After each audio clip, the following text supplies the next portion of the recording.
Warning: the following show may contain strong language and other content that may not be suitable for a younger audience. The show also contains spoilers for any and all anime and manga. Always check the description below for spoiler warnings. And if you don't, well, that's your own fault.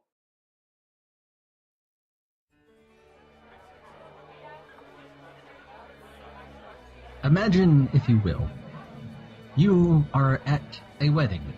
It is a beautiful wedding. And actually, the wedding is over. You are at a reception. It's a lovely reception. There's lots of people there, lots of tables. At the front table, you see two people, a man and a woman. These people are in love. These people are beautiful. Next to them is another man. Or is it a man? In fact, it is three men in a man-shaped suit. One man has extremely large pants, and his face is popping out of the fly of these pants. Above him is another man poking his face through the shirt buttons, and on top is another man wearing the coat, and seems to be poking his head out the top like you might normally do that. The man on bottom says, Speech! Speech! Speech! Speech! Speech! Shut the fuck up back there!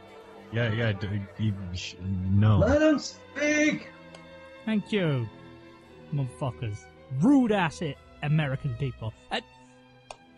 Thank you for inviting us to this wedding, ladies and gentlemen. It is an honor, a privilege of mine to be the best man, or one of the best men.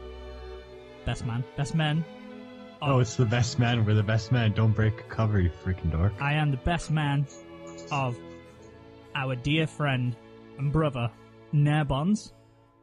And we're here today to see him tie the knot and waste away his future into a deep and dark chasm of poverty and stress and trauma.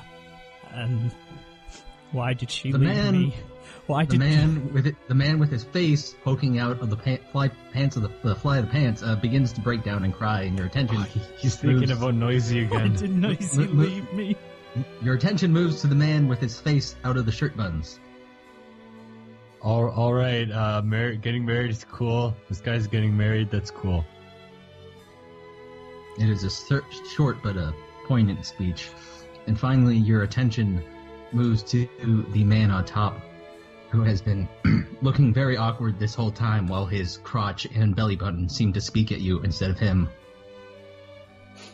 We are gathered here today because two people fell in love, and I don't really understand it. But what I do know is that, well, they'll kill each other eventually. So, here's to you, Brian. Cheers! Cue the wedding bell.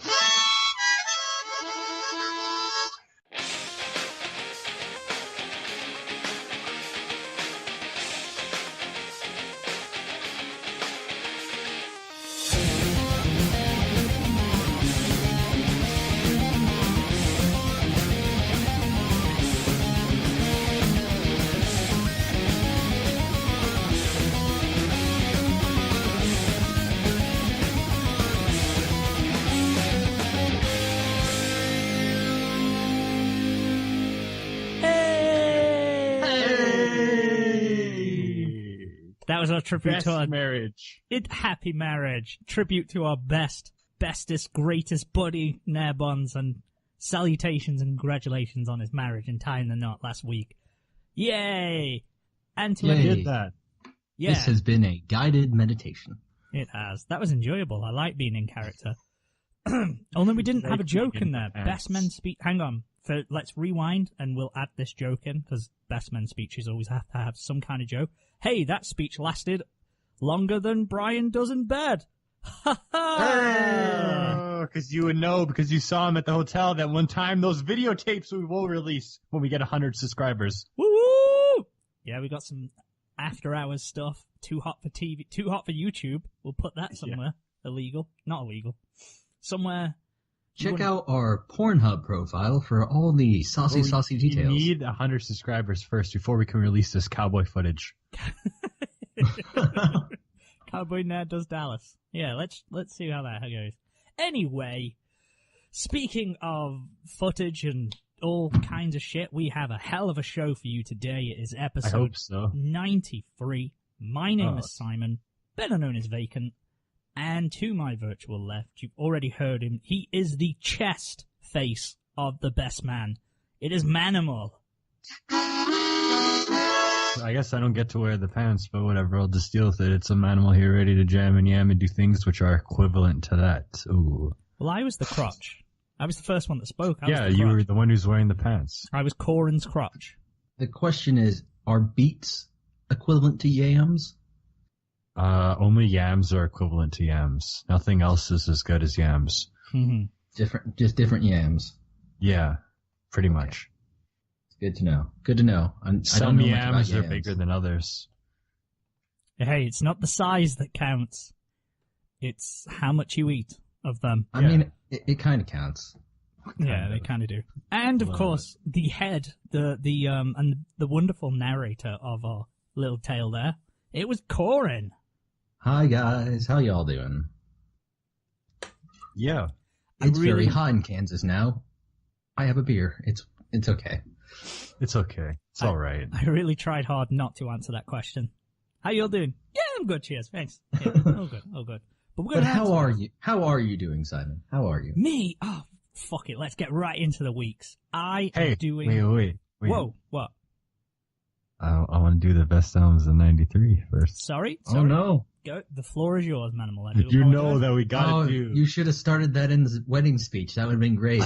Oh yeah. I'm here to congratulate you, but first, the best songs of 1993. The best album. Okay, the best albums I've heard from 1993 are Janet Jackson, Janet, Slow Dive, Slow Vlaki. I don't know. I've never said that out loud. I don't know. Fugazi, In on the Kill Taker, Belly, Star, Smashing Pumpkins, Siamese Dream, The Breeders, Last Splash, The Melvins, Houdini, Bikini Kill, Pussy Whipped, and the best album of '93, Nirvana's In Utero. You're wrong. The best album from '93 was Snoop Dogg's Doggy Style. Oh, I'm so sorry. I haven't listened to that. I couldn't listen. I know Gin and Juice is on there, but I haven't listened to the album. In my opinion, the best Snoop Dogg album he did. I mean, is that really much of a contest, though? True. It has got Gin and Juice. I mean, he has, like, always a classic rap voice, you know, because you're like, yeah, it's Snoop Dogg. That guy's cool. For all my word I can't say, and bitches on there as well. Doggy Dog World. You Better Ask Somebody. Oh, what else is on there? I don't know. Whatever. The Shiznit. That's on. I'm sure Shiznit's on there. But anyway. Best new albums in 1993. How was your week, guys? What have we been up to? Well, you were about to talk, so you can. Do you want me to take the floor first? Okay, I'll do it. Well, frickin' wipe it for me. It has been interesting in England the last 7 days because, as you all know, we had a little election. We went to the polls. It was the Theresa May. Let's be honest, it doesn't matter because Lord Buckethead didn't win, so fuck it. Yeah, seriously, that guy should have won. Vernon Supreme didn't win in America either, so I guess we're all fucked. I'm a big supporter of Vernon Supreme. Okay, shout out to Lord Buckethead, the Elmo Party, and Sir Mr. Fishfinger. His name was. It was either Sir Fishfinger or Sir Fishfinger, and he was dressed as a fish finger. Yeah. Yeah. So is the bucket thing real? I mean, obviously, it's meant as a joke. He's not like. I know, but I don't think he's a serious politician. He's not meant to be taken as serious as like the Conservatives or Labour. I think it's more of a thing where they're out there to bring light to how ridiculous it all is. Yeah. It's is their main aim. Yeah. Yeah, but Vermin Supreme is serious though. He will give everyone a pony. I mean, I think he probably would. We could afford it. You could. Let's be completely serious. Well, he has some. Lord Buckethead has some policies. Let's go through some of his activity in politics. Lord Buckethead stood in Finchley. He campaigned to demolish Birmingham to make way for a spaceport. That is I mean, what are you using with Birmingham anyways? No, you don't need to it. be honest. It's got the ball. It's not as there, important as a spaceport. No. Let's see. He's got a manifesto. of strong, not entirely stable leadership. Okay, that's He wants free bicycles for all to combat obesity, traffic congestion, and bike theft. that is a good leader. That is a good leader. I mean, it's the same thing in, I think it's like the Netherlands that has bikes out the wazoo. Yeah. Oh yeah. Because nobody steals bikes, locks them up, because everyone has like 5 bikes. He wants to legalize the hunting of fox hunters, nationalization of Adele, and the exile of Katie Hopkins to the Phantom Zone. So he's got some good policies. Phantom Zone. He's got some good policies. What does the nationalization of Adele mean? Don't really know. But, yeah. Every Adele in the every person in the country will have one Adele. I guess, or she'd become national property. So Adele turn up to my kid's birthday so party. like only you guys can have Adele. We can't have her. Yeah, you do get your hands up. Get your filthy Canadian hands I mean, I off think our that just Adele. means she has to live in the for the rest of her life. Yeah. I think that's what it means. Oh, maybe, probably, yeah. She's going to hang there right next to the portrait of Elizabeth I. Sounds Maybe. good. It was an interesting week, that's for certain.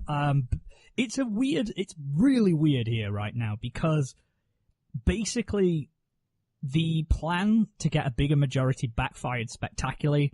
So now we have a minority government that's attempting to form a coalition with the DUP, which is a Northern Irish government, which has some, shall we say, archaic views on certain things. Climate change deniers, anti-abortion, anti-same-sex marriages. Quite. So yeah, some outdated views, and also so far, them and Sinn Féin, I can't remember how to pronounce it, the other Irish government, they all, basically as part of the peace agreement, I'm not an expert, don't quote me on this by the way, but the peace agreement in Northern Ireland is that they abstain from Parliament, so they don't take their seats in the Houses of Parliament. However, if they form an informal coalition with the Conservatives, the DUP may be breaching that policy and it's a mess. It's a huge mess, basically. This is unprecedented. Theresa May is still there, even though it's kind of her fault. Wait, I'm confused. So wait, did she lose? How it happens with the... Or... Yes. Well, yes and no. She lost an election by winning it, and Jeremy Corbyn won by losing it. It's such a strange thing. This is as simple so like as what America. happened in America. Yeah. Oh, that's what you mean. Like that kind of thing. Yeah, basically what happens is it goes on constituencies, and you need so many seats to form a majority, and I believe it's 326 off the top of my head. And they got 319. Yeah, 326. If you get that, that's just over half of the 655 or whatever it is. 650, I think it is, for seats. But anyway, if you get 300... The moral of the story is, as soon as you stop being a straight democracy, everything gets convoluted as fuck. Yes. Okay. Wait, so is Brexit still gonna happen? Yeah. I'll try and... You guys gonna have Brexit tomorrow? I'll try and explain it the best I can. But basically, you need 326 seats to maintain a majority, and you become the ruling party, basically, with your opposition. Her approval ratings, Theresa May and Conservatives, were light years ahead of the Labour because of so much infighting, and because Jeremy Corbyn is quite left-wing and socialist. Most of the other Labour candidates at that time, 2 years ago, didn't like that. They were much more central in their politics. So they were down. There was no way that they were ever going to overtake the Conservatives. So Theresa May thought, let's increase our majority, call the snap election, but within the space of 6 weeks, she fucked up. Labour gained about 30 seats. Still not enough. They still lost like a comfortable 50 or 60. Like they were about 256 they finished at, and Conservative finished about 60, 70 ahead of them, but still not enough they lost their majority, because beforehand the Conservatives had a majority, now they don't. So they lost seats. Labour gained way more than anyone else. So everyone lost seats? Labour gained. Labour gained. UKIP lost. Lib Dems lost, I believe. SNP lost, the Scottish National Party. Conservatives lost, and crucially lost the most, and now they are no longer a majority. So they've kind of shot themselves in the foot. They've now made this chaos. But what I admire for Theresa May is that she came out, didn't reference it at all, and was just like, in this time of uncertainty, we need to be strong. We need to have a certain and stable government. It's like, you had one. You literally fucked it up yourself. You did this yourself. Oh God. Politics give me a headache. So it's such a mess at the moment, but there's a weird air of optimism because so many of the youth are invested and came out and turned out and voted Labour. It's shown that there's an appetite for socialism in the country, and also most crucially, the media trashed Corbyn because obviously who owns the papers, Rupert Murdoch and those kind of guys. Sure. They're going to get taxed out the ass because they're the highest earners by Labour. So it's in their best interest to have the Conservatives in power. So they trashed Corbyn, really went in, misquoted him. There's been a couple of instances of like total fabrications and lies, but it didn't work. The smear campaign didn't work, and it showed that the hold the media had on public opinion isn't as strong as it used to be, which is good. Sounds like America. Yeah, America's media is kind of just in a weird place right now. Like, none of the propaganda is working, but they're pushing it real hard on both sides. It's so strange. But, like, at this point, because the nice thing about the whole Donald-Hillary election, right, was a mess, but it did get, like, the newspapers to do their damn job again. Yeah. and actually do reporting and stuff, and everyone's actually doing proper reporting now, so that's good. Which explains why Trump's approval rating is like 5%. Not bad. What was Nixon's? Oh, I think he got lower than Nixon's, honestly. Oh, really? Yeah. It's, like I say, it's this weird mess. It is at 38.3% approval right now. Ooh.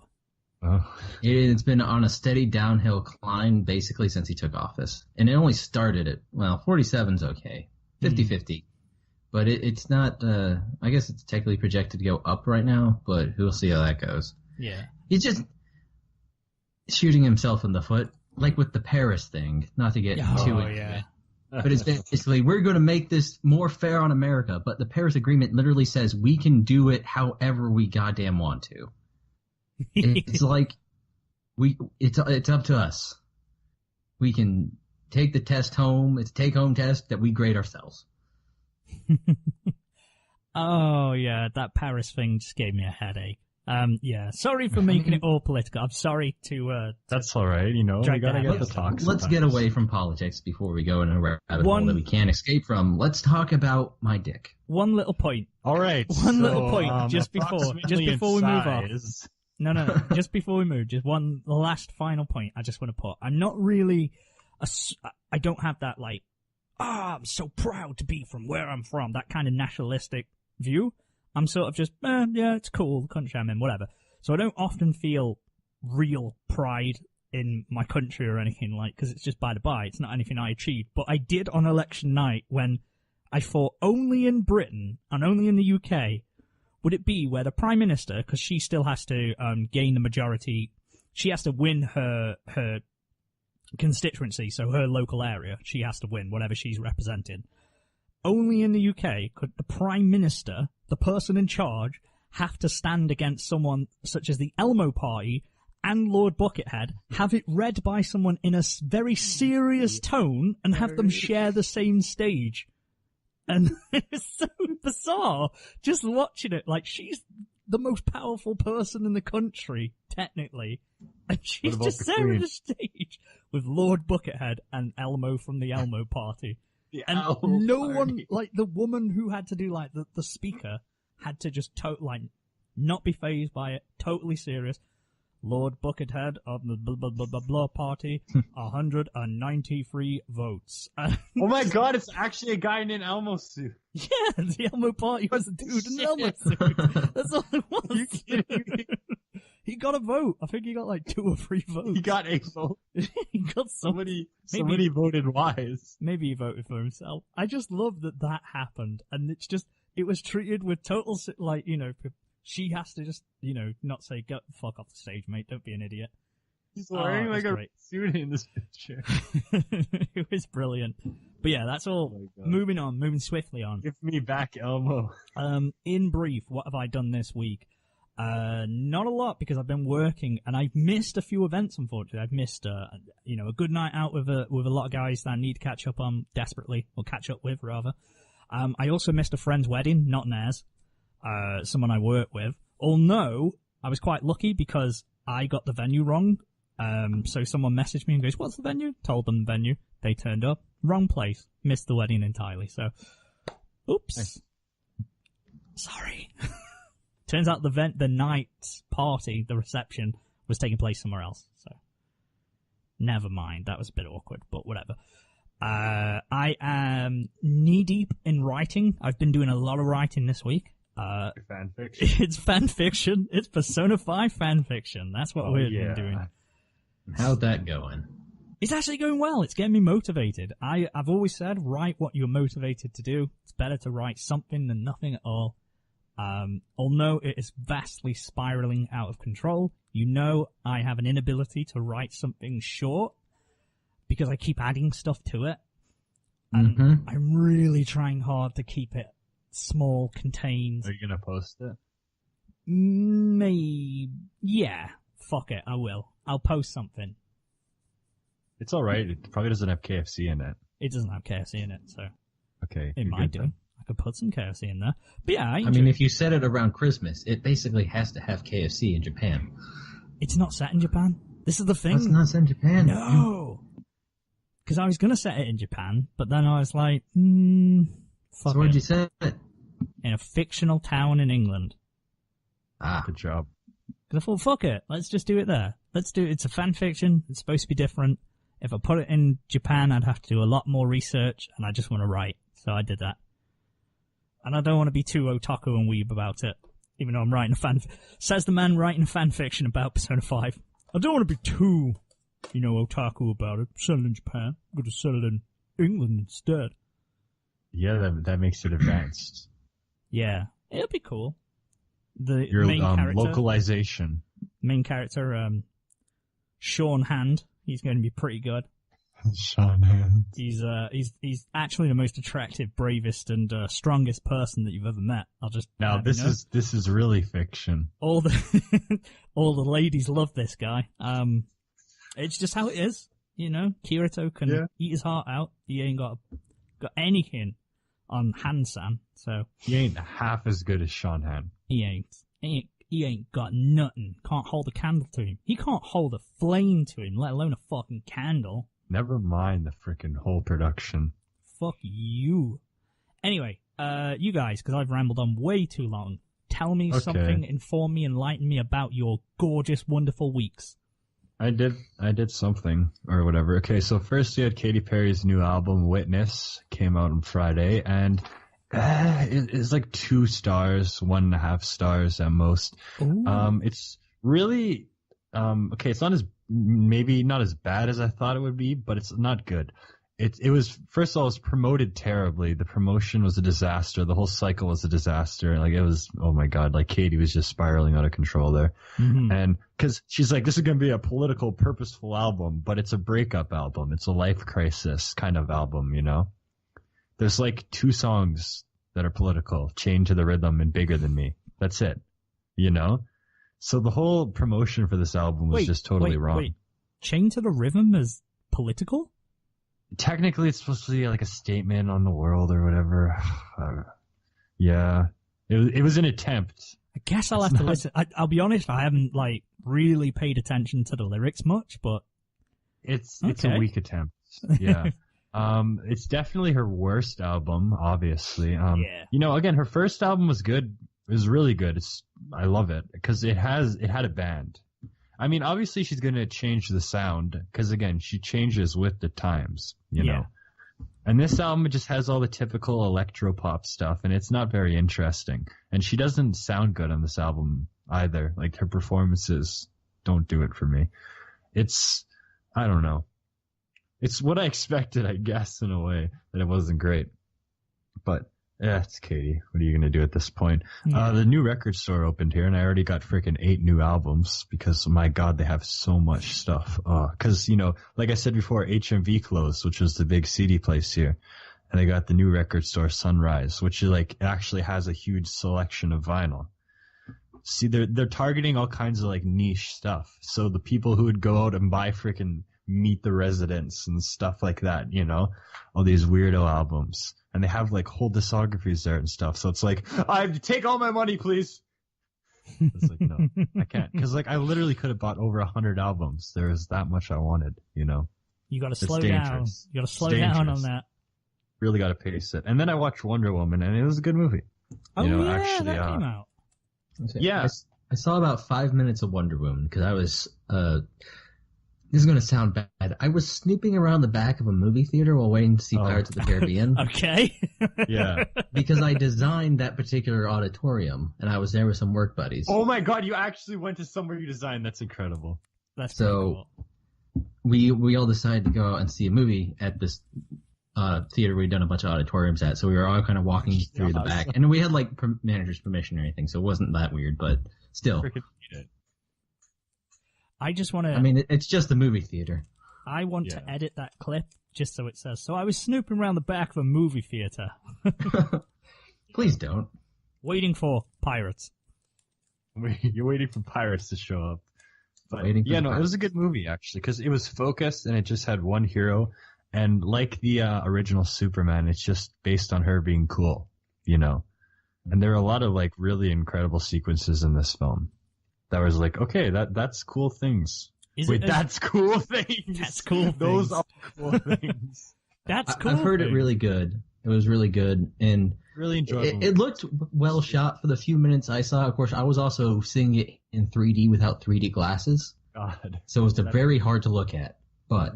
Characters were good, actually. Even the side characters. There was a nice cast there. There was Mr. Sherbert Levin was in this movie. He played Charlie. No. The PTSD. Because he was just a Scotsman.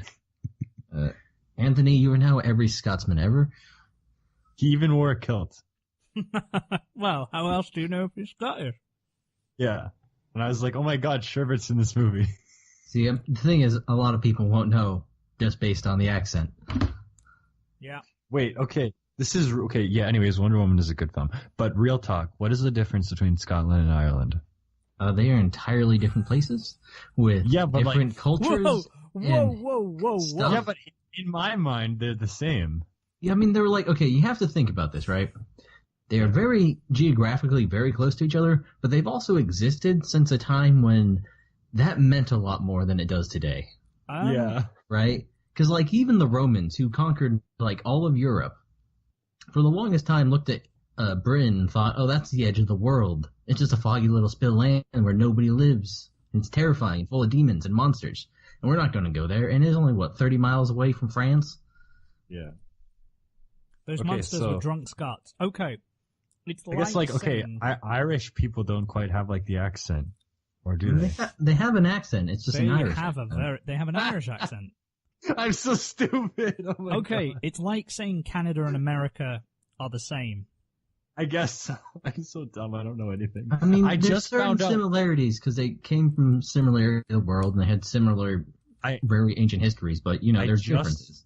I just found out that the UK is only 4 countries. I thought that every time I hear the UK, I just think of oh yeah, they have London and places around London. London's not a country.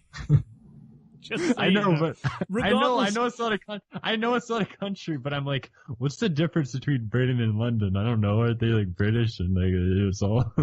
And England is a city, according to Everyday Bro. England is my city. My name is Eric Crompton, and my collar stay popping. No, yeah. Yes, I can. Oh, by the way, no, I'm not from Compton.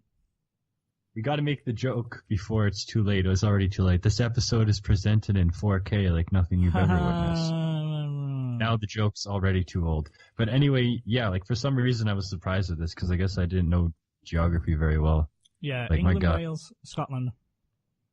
They're all very closely intermingled. Good job. It was a good job from me. But well done on learning geography. I mean, Wait, the Irish people are typically gingers, right? That's another stereotype. Yeah. Okay. I don't know what the percentages are. It's a stereotype, but yeah. I got it. I think I understand now. I guess, to be fair, there's a Scottish stereotype of being ginger. Pale, ginger, and alcoholic as a stereotype. I mean, really, gingers do better in that very northern environment. Josh? Yeah. Oh no, Josh is a filthy southerner. Noisy. Okay, you're in England. You're all basically northerners. When it comes to the whole planet, really, let's think about it. What's the difference, really? Besides, they talk funnier up there. Yeah, that's the difference. Well, yeah, exactly. I learnt recently we never have true night during the summer in England because of how far above the hemisphere we are.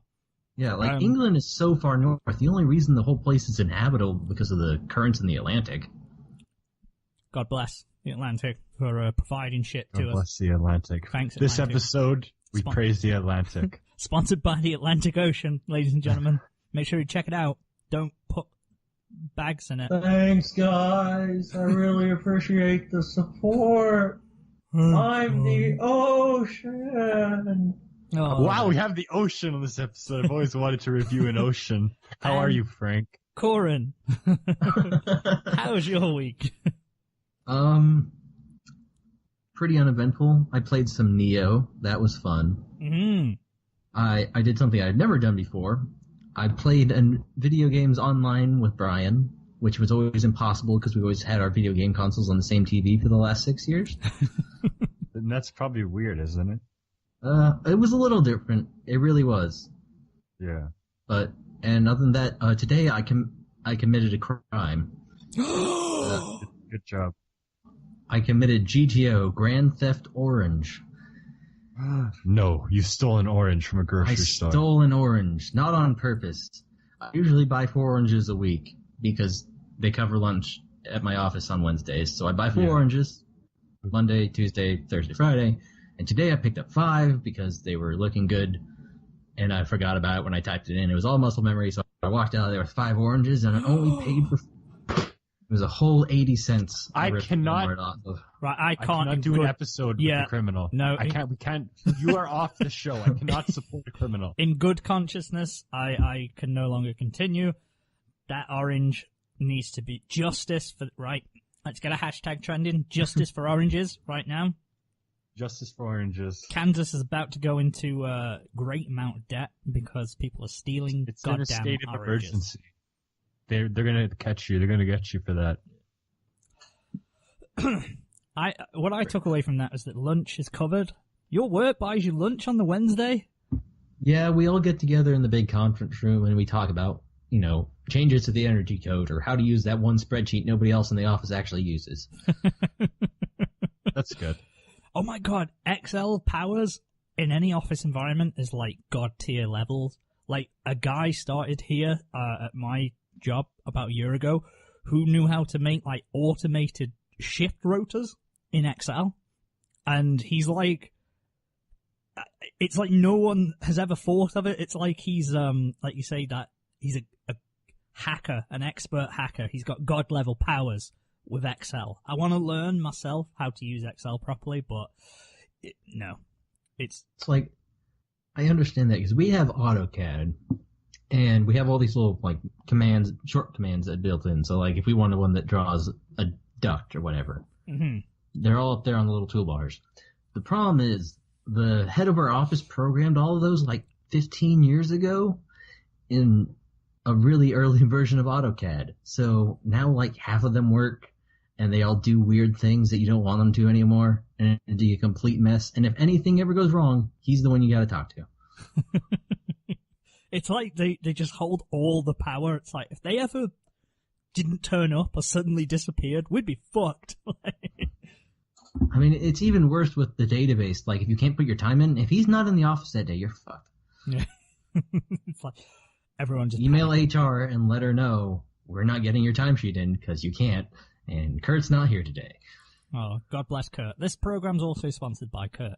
Thank you for keeping Coryn ticking over in a job. In a way, it is because he signs my paychecks. Thanks, Kurt. Hey.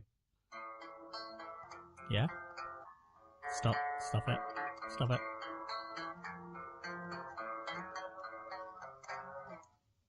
Let's talk about something current. Guess what? In fact, before we go into it, have we got any anime news to give out and dole out. Infernal Cop! They're making another Infernal Cop. The trigger will bless upon us. Infernal Cop 2. Let us pray.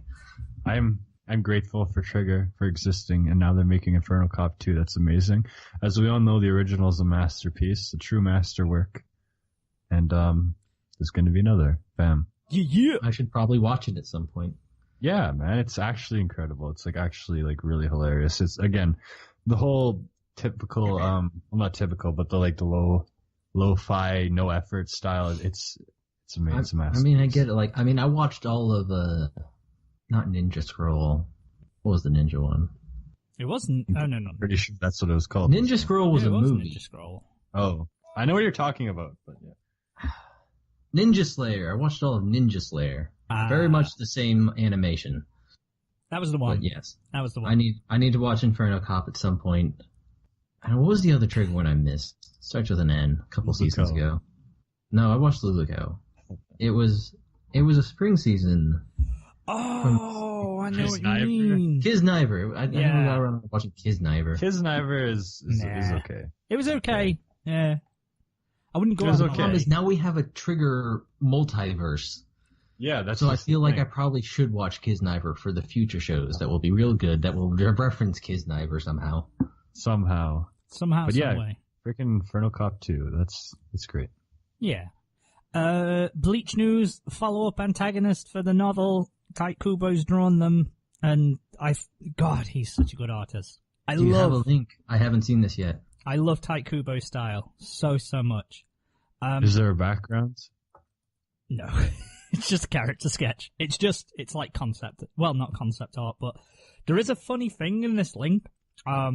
He did a crossover interview with a comedy manga author, who is apparently married to one of the ladies who did another tie-in novel for Bleach. And they both did a character swap, so they tried their hands at drawing the same subjects. So they both tried drawing the same character in their own style. That looks really good. The difference is amazing. I think that the guy with thick eyebrows is a masterpiece, though. I love that one. Look how good the hands look. Look at these are just look how good those hands look. Come on, this isn't someone goofing around. That I like the little Rock Lee style afro and the really thick eyebrows, but then the amazing nose as well. That it's a detailed nose. I mean, shit, he can draw better than me. That guy can. So, very smooth. Oh God, that's good. It's it brings up, you can hate on Tite Kubo for not drawing backgrounds or having stupid stories, but whatever. He can draw some amazing character designs. Oh, I love they're all unique. They are all impressionable. You see somebody in a distance, you know exactly who that fucker is. Yeah. I guess that's the thing with Bleach compared to the other series. The characters really do have more differences to them. Oh, the shonen, yeah, compared to most shonen obviously, Dragon Ball Z, they all have the same style face, and especially when they go Super Saiyan, they're all the same person. Yeah, they're all same eye color, all same eyebrow. Yeah, I know what you mean. I know if you look at JoJo, they had a real bad same face going on for the first 3 seasons. Yeah. Yeah, that's very, very true. It's I'm trying, like I say, Tite Kubo, by far and away, and most shonen manga, just his artwork, his character artwork anyway, is top notch. His only artwork. Fairy Tail, I guess I'd put Fairy Tail next. I suppose out of the big 4, well, big 3 It has / 4. memorable designs in it. Yeah. They're distinct enough. He was good with his backgrounds as well. He was consistent with the backgrounds, I found. Which, speaking of which, Fairy Tail, it's almost finished, but... How's the ending going? Can I spoil it? Does anyone bother if I... Yeah, I don't care. Yeah, do you care, Coryn? The what? Fairy Tail ending? Do you care? Fuck it, go ahead. I've never read it. Okay, spoilers for Fairy Tail right now, guys. Latest chapter was released. They finished off Zeref. He and Mavis, the first ever leader of Fairy Tail, have walked off into the sunset. Oh, they got rid of the freaking emo guy. Yeah, Zeref just said, I think Naruto. I think Natsu punched him with a special... Wait, he came back from the dead? Yeah, because Lucy rewrote the runes in his book. Of course he did. It's Fairy Tail. He isn't dead. And by the way, Makarov, the one person who stayed dead for dozens of chapters, has now come back. Wait, he was actually dead? Really? No, he died for a couple dozen chapters. Oh. I said last year I wasn't convinced he was dead. Sure enough, he's back. He's fine. He woke up. As soon as Zareth disappeared, woke up. Oh, yeah, he woke up. Okay. Then Natsu disappeared because he was linked to Zareth, and when Zareth died, he was supposed to die as well. Because it was Zareth's life force. So Natsu disappeared. So you're like, okay, are they doing that? The martyr sort of, he's died. No, turns out that Agnoglia, the dragon, the evil dragon, who was sucked into a rift of time, clawed his way back out, has absorbed all that time magic, and has now become like a magic god thing, and has transported all the dragon slayers into a special realm, so he can have one final battle against the dragon slayers. So, like, yeah, that sounds right. That makes sense. You're in the time, and you get the time. That's how time. You're in the time loop, and the time warps. Yeah, they introduced a 400-year time skip and time travel in it, and it's like, ugh. That's so stupid. Oh don't. That's Wouldn't not it be what enough you need. to just have them defeat Zareth, and then he's just dead, and everyone's like, oh, he's a good hero? Yes. Well, yes, they set up Agnolia. I can't fucking say his name. Agnolia. They set him up, so it was like, oh, there's these two really bad guys, but you could have done a whole.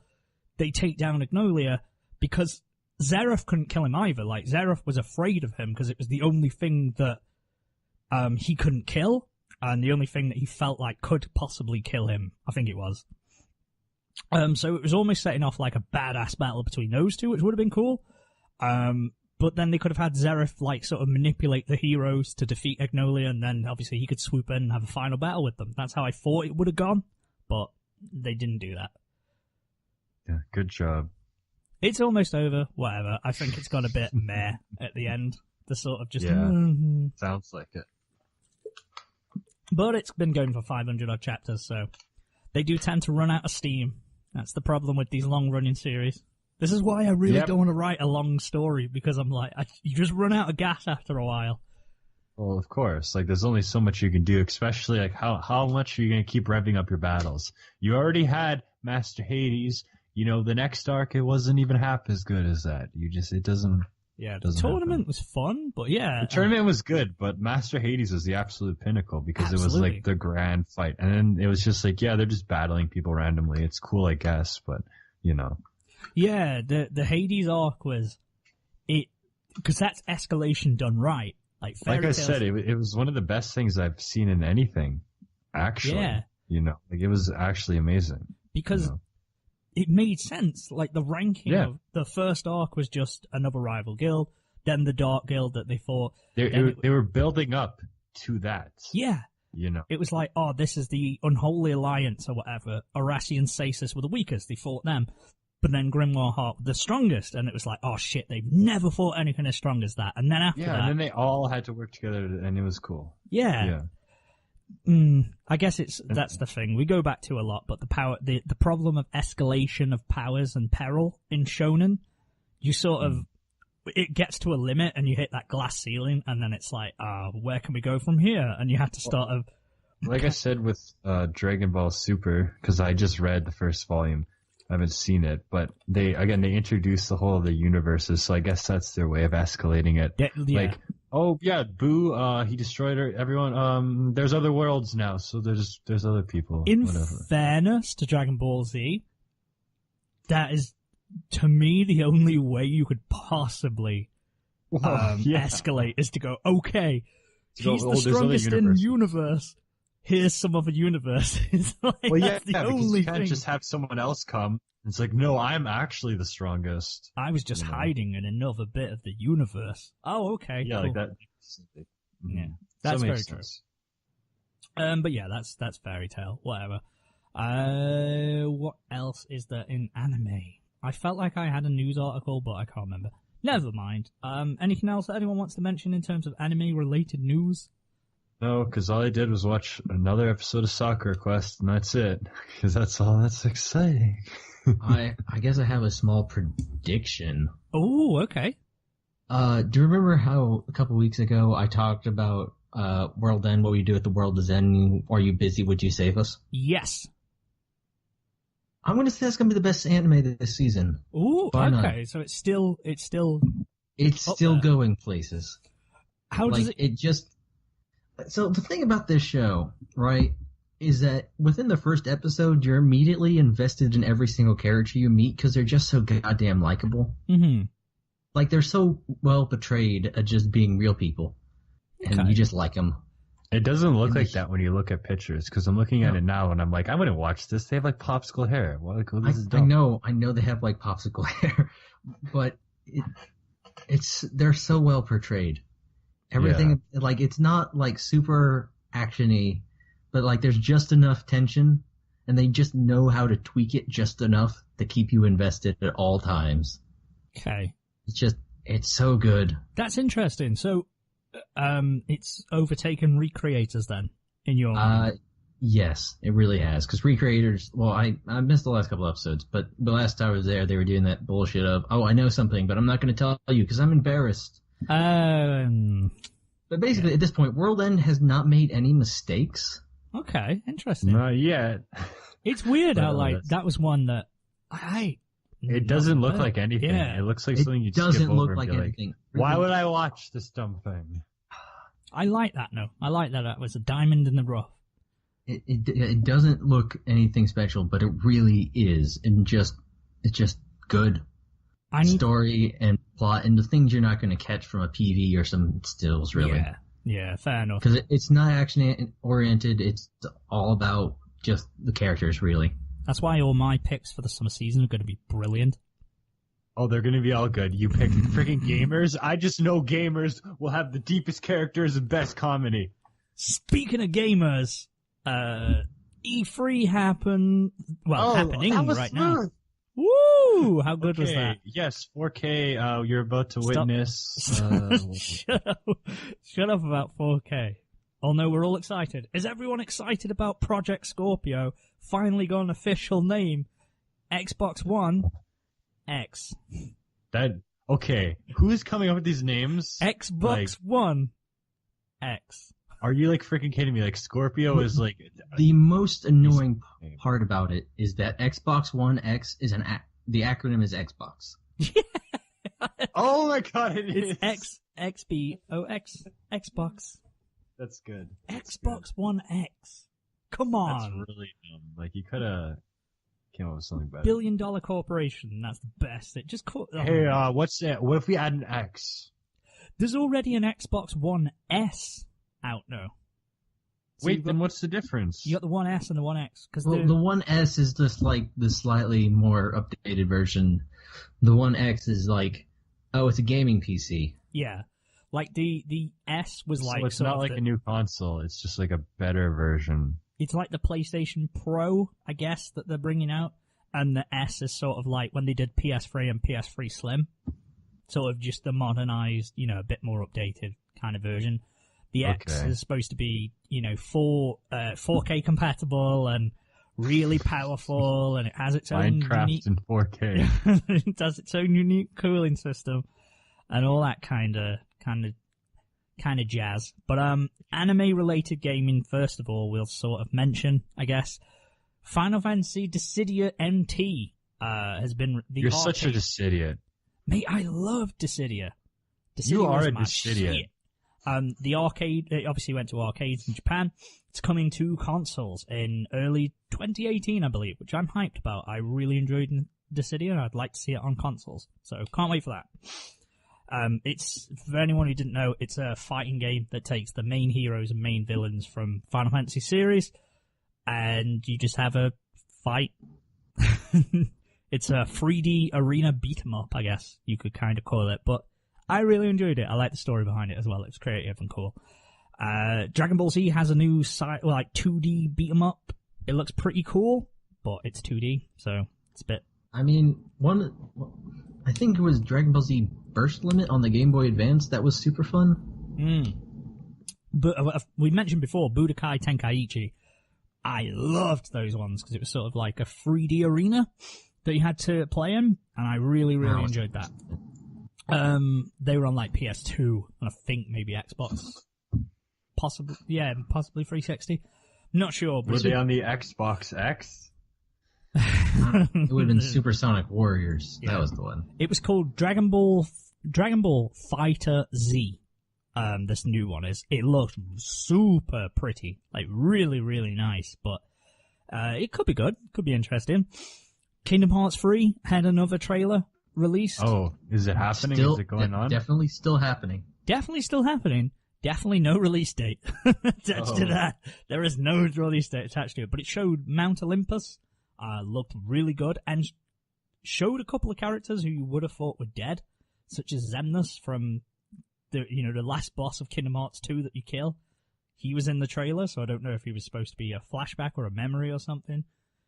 Didn't look like it because Sora was in his... Bit of a resurrection. Yeah, I don't know. It was in Japanese as well, so I haven't seen a subtitled trailer, so I don't actually know what he's saying. So there could be an explanation in there. I did intend to check one out, but never mind. Still looks really good. Can't wait for that in 2032 or whenever it comes out. I don't know. But so far, because Sony hasn't happened, as of time of recording, Sony's conference is in 45 minutes. So we don't know. What are they going to say anyways? They're just going to be like, hey guys. I mean, hopefully they'll have some... I'm expecting hopefully some good, what's the word I'm looking for? Exclusives. Yeah. What Killzone game are they on now? 5? They stopped Something making like those, dude. Oh, they stopped? They did. And I'm also expecting some Final Fantasy VII stuff. Yeah, Hopefully. I was just going to say, if they show anything new for Final Fantasy VII, I will jizz myself right here on this podcast. Please do not. I hope do we that won't right be on the able- podcast. We just got it cleaned. Yeah, but he's in the pants, so it's okay. Yeah, it'll be all right. What, you guys podcast with pants on? No, we're the best man. I am right completely nude right now. I'm in the now. Yeah, pants. because we're the best man. I'm the best man, and I'm in the pants right now. So at the moment, I don't know. As long as there's some Final Fantasy news there, maybe some Kingdom Hearts. Hopefully, who knows? Possibly some Shenmue. I don't know. Crash Bandicoot Warped. Last of Us HD. If there's any Last of Us 2. Yes. Oh please, that'd be amazing. I never played The Last of Us, so it's really good. You'll enjoy it. Is it though? I don't know. I can't deal. I played a little bit. I can't deal with these heavy-handed survival story games. You gotta be super serious and gruff. It isn't. I thought it was okay. Is it not though? It always is. It is. Everything I've seen about that is exactly what I just described. No. Especially the part where you murder a bunch of people at the end of the first game. Yeah, but there's the story behind it. Really, I don't really care if they're good. serious about it. It's still it's super serious and gruff. Which actually, that reminds me, this is unrelated, but I finally played some of Twisted Metal. Now we're back on the PS3. But I actually got my PS3 in like 2013 because I really wanted to play Twisted Metal, but I was immediately disappointed with it. But I actually revisited it last week, and I was like, this is fun. But the only thing is, it does take itself too seriously, and it's kind of like the cool, edgy thing, you know? Yeah. It's like, oh yeah, the vehicle combat and like all that nonsense. It's like the games were silly before. You could be like a freaking pizza truck and stuff. Like, it's dumb.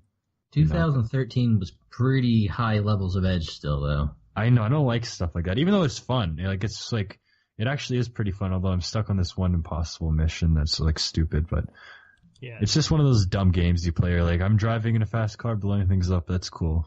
But it's such a stupid, edgy kind of thing, though. Yeah, Last of Us is awesome. I want to do it, but we'll run down real quick, just some announcements so far. I don't want to take too much time, because obviously we've not really gone through much anime and manga so far, whatever. What are we going to say? I don't know.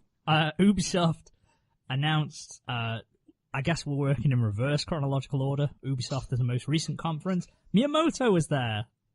He looked really, really happy, because he had like a sort of Mega Man Bullet Bill, blaster thing on his arm. Basically, Ubisoft and Nintendo have teamed up to make Mario plus Rabbids Kingdom Battle, which is a turn-based, I don't know how to explain it. You have to watch the trailer. Is it the sequel of Mario RPG? It's another Mario RPG. Not like Mario pretty much. Actually is. I was just joking. But it is. Well, I mean, there was like the Super Mario or the Paper Mario games are all RPGs. They were fucking amazing though. Paper Mario RPG. So yeah, it's another Mario RPG, but it also has like Rayman shit and stuff in it. Yeah, pretty much. That was good. Beyond Good and Evil 2 is fine. Fucking, if anyone can remember Beyond Good and Evil, 15 years later or something. I remember Beyond Good and Evil. Wait, that's different than like the Two Souls, Beyond Two, whatever, the one with William Dafoe. Beyond Two Souls. Now, Good and Evil was out in like 2002 or what? It's been a while. Before you were born, man. Oh, before I was born, I wasn't around back in 2002. I wasn't there yet. You weren't quite ready, quite matured just yet. I wasn't ready yet. I'm not ready. Far Cry 5 looked pretty cool. It's got that cultist, like small town taken over by a sort of religious cult thing. So it's like Texas or something? It's Montana. Yeah, Montana. Wait, I was just joking. Oh. No, it is. It's in Montana. You play as like a deputy sheriff. Yeah. Oh my god, I was just kidding. I've never played Far Cry before, but this one, well, other than Primal, when we were at LAGC, but I really like the look of this one. It looks pretty cool. I like the sort of idea that all the roads have been blocked off. There's no cell phone reception, so you've basically got to fight your ways out. Is it the KKK in the game? No, it's like you're fighting like a religious cult.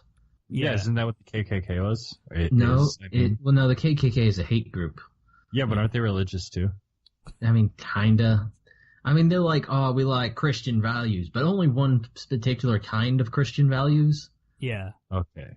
They sort of twisted ideology They hate, like, I think pretty much anyone that's not, like, super Southern Baptist, I think. I don't know. I don't keep up with the KKK, man. Yeah. Okay, Manimal's really keenly interested for some reason, though. Put that like hood away. Keenly interested. You're not fighting the KKK. Assassin's Creed has a new thing, Assassin's Creed Origins, which is set in ancient Egypt. Are they doing an Origin game now? Yeah. Yeah, I guess so. It's called Origins. I mean, they've been teasing an Egypt game for a couple years now, so makes sense. Have they actually did they have like a game every year or 2 years? Every year. It was every year, and then they took a break. Because Syndicate. Because I can't remember what game they put out instead. Because it was broke. Some stuff that wasn't great when they released some of the. No, Syndicate was fine. It was the one before. Was it Revolution? Unity was fucked. Unity. Syndicate was good, and then they took a 2-year break, or a year break, because they were putting out a different game, but I don't remember what game Ubisoft put out last year. Was it 1886? Was it The Order, or was that someone else? No, that was way back when the PS4 first came out. That was a launch title. Okay. You know, let's just solve this. Anyway, yeah, fuck it. The big hitter for me from Ubisoft's conference, I don't know, well, you guys haven't seen Ubisoft's conference just yet, have you? No. There is a new title, a new IP called Skull and Bones. It looks fucking awesome. It is basically, I guess, the pirate thing. Yeah, the team who worked on Black Flag and the sort of pirate ships on that part have just made a game where it's a team-based.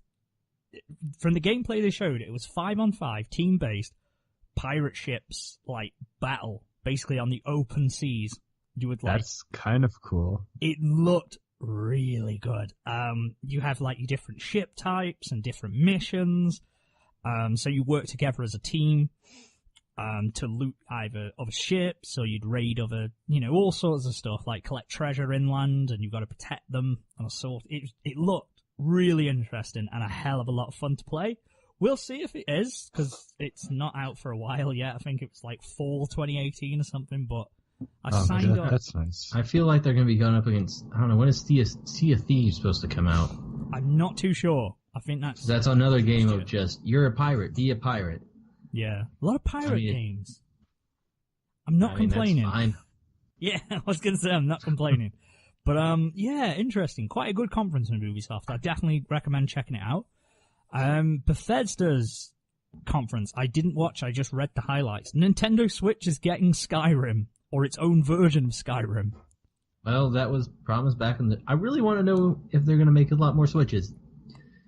As I mentioned before the episode, they teased there might be a new Metroid Prime game.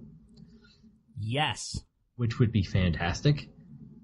Or they'll just remaster the 3 Prime games for the Switch, which I would also be okay with, to be honest. Because the last time they did that was for the Wii, and I really didn't like the Wii's controls. Yeah. Like, I played Metroid Prime 3 on there, but I would always prefer to play the first two on the GameCube again. Yeah, I agree. The Wii remote I couldn't really get into, so I never really played too much on there, other than like Wii Sports and stuff. And the Bleach game that was on Wii, can't remember what it was called, but you got to swing your remote like a sword. That's exciting. Yeah. God, you're such a fucking weeb. I wonder when they're gonna turn like all the servers for like the Wii U off. Are they still really on? I was curious. Yeah, No, I was playing Splatoon the other day. probably a couple of years tops, I'd say. Well, maybe 3-4 years. We'll see. It's hard to. Nobody knows what Nintendo does. Well, they still have like the PS3 and everything on. So Well, yeah, but I don't know. See, the problem with Nintendo is most of the decisions as a company are made by Miyamoto walks into a room, smiles, says something innocuous, and then walks out. And then everyone in the room's like, fuck, we gotta do that now. yeah, that's probably how they came up with the great name then, the Wii U. That's how they came up with a lot of stuff, to be entirely honest. Sounds like Miyamoto a says something innocuous, smiles, walks out of the room, and everyone's like, fuck, now we gotta do this. That is an actual life goal, to be that great of a boss, to just walk into a room, say something stupid, and then everybody has to do it. I mean, that's not being a great boss. I know. That's being a powerful boss. Yeah. I had the powerful boss. Like, you just come in, smiles, hey guys, do this dumb thing, and then you just you leave, and you're like, whatever. You can't argue with the man, can you? Not really. Yeah.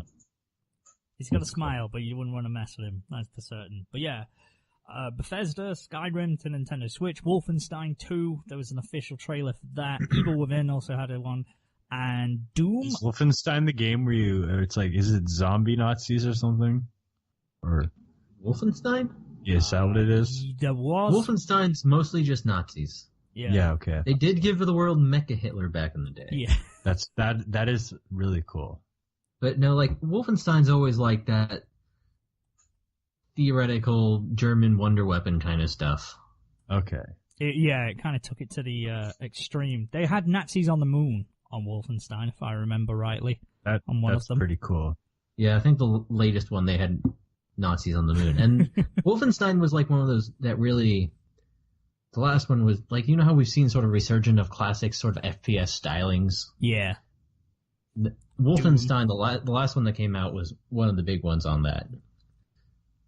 Is Wolfenstein like the same as Doom? Did it run on like the same kind of thing, or they were very like the early games were very much both. Yeah, like this is one of the first person shooters ever made. Yeah, and they've taken pretty similar lines.